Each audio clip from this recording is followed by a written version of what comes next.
தேவமாதாவின் வணக்க மாதம் 28ஆம் தேதி. தேவமாதாவை கண்டு பாவித்தலின் பேரில். 1. தேவமாதாவை கண்டு பாவிக்கிறது மிகவும் பிரியமான காரியம். 2.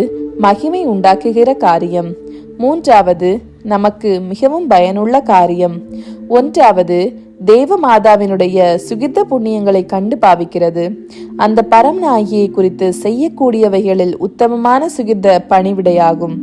உங்களுடைய இச்சைகளை நீங்கள் அடக்காமல் சந்தோஷமான மனமோடு பாவ சேற்றில் அமிழ்ந்திருக்கும் பொழுது நீங்கள் இந்த பரிசுத்த கன்னிகையை நோக்கி ஜபிக்கிற ஜபங்களும் வழக்கமாய் செய்கிற கிருபைகளும், ஆனால் பாவத்தில் விழுந்தால் அதை விட்டுவிடும்படிக்கு நீங்கள் பிரயாசைப்பட்டு அன்னையை பின்பற்றி உறுதியாய் நடக்க முயற்சிப்பவர்களாகில் அன்னைக்கு பிரியப்பட்டவர்களாய் இருப்பீர்கள். உங்களுடைய வேண்டுதல், சித்தி வணக்கம் முதலான கிரிகைகளை பிரியத்தோடு ஏற்றுக்கொள்வாள்.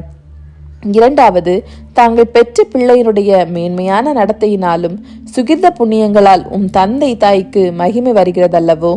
இப்படி இருக்கும் பொழுது தேவமாதாவின் ஞான பிள்ளைகள் நல்ல மாதிரிகைகளை கொண்டு பாவிக்க அதிக சுறுசுறுப்போடு பிரயாசைப்படுகிற பொழுது இந்த பரமநாயகிக்கு எத்தனை மகிமை உண்டாகும்.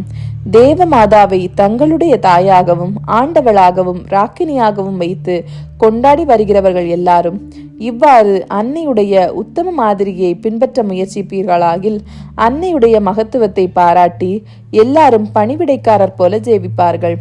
இத்தகைய மகிமை இவ்வுலகில் துலங்கி மோட்ச பேரின்ப ராஜ்யத்தில் கூட கொண்டாடப்படும். அந்த பரிசுத்த கன்னிகை தம்மை சிநேகித்து வணங்கி தம்முடைய புண்ணியங்களை கண்டு பாவித்து தம்முடைய உதவியை கொண்டு இரட்சணியம் அடையும் ஆத்துமங்களை மோட்சத்தில் அதிசயிக்க பண்ணும் பொழுது மோட்சவாசிகள் எல்லாரும் வாழ்த்தி புகழ்ந்து சுதிப்பார்கள்.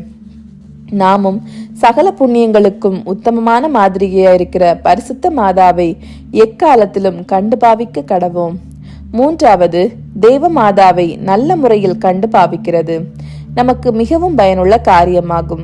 சகல புண்ணியங்களும் உத்தம மேரையாகிய இந்த பரிசுத்த கன்னிகை இடத்தில் விளங்குபவை கண்டு பாவிப்போமாகில் அதனால் எல்லா நன்மையுடைத்தான சர்வேஸ்வரனுக்கு பிரியப்படுவோம் என்பதற்கு சந்தேகமில்லை.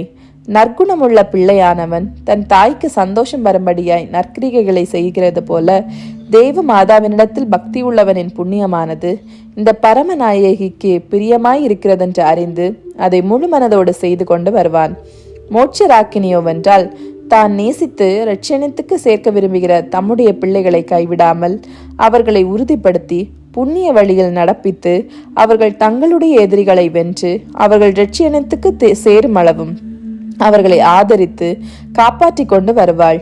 இரட்சணியம் அடைவதற்கு உங்களுக்கு விருப்பம் உண்டானால் இதுவே நல்ல எளிதான வழியாகும். ஜெபம். மோட்சவாசிகளின் ராக்கினியே, நீர் எங்களுக்கு மாதிரிகையாக காண்பித்த சுகிர்த புண்ணியங்களை நான் பார்க்கும் பொழுது மிகுந்த சந்தோஷத்தினால் அகமகிழ்கிறேன். உம்முடைய கிரிகைகளையும் நடக்கைகளையும் எவ்வளவுக்கு ஆராய்ந்து பார்க்கிறேனோ அவ்வளவுக்கு உமது திருமைந்தன் நீங்களாக மற்றவர்களிலும் நீர் உத்தமமான மாதிரிகையாய் இருக்கிறீர் என்று கண்டு கொள்கிறேன்.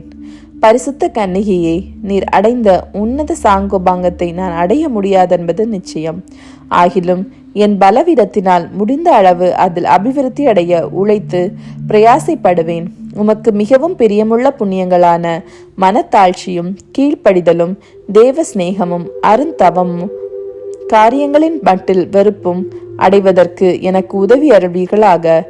நம்பிக்கையாய் இருக்கிறேன். என் அன்புள்ள தாயே, உம்முடைய புண்ணியங்களை நான் கண்டு பாவிக்கிற உமக்கு மிகவும் பிரியமாயிருக்கிறதை அறிந்து இன்று முதல் அதன் பேரில் அதிக கவனமாயிருப்பேன். இத்தினத்தில் அடிக்கடி சொல்ல வேண்டிய சுகிர்த ஜபமாவது: சகல மோட்சவாசிகளுக்கும் ராக்கினியை எங்களுக்காக வேண்டிக் கொள்ளும். 28ஆம் நாளில் செய்ய வேண்டிய நற்கிரிகையாவது இந்த மாத முடிவில் செய்ய வேண்டிய பாவ சங்கீர்த்தனத்திற்கு தயார் செய்கிறது.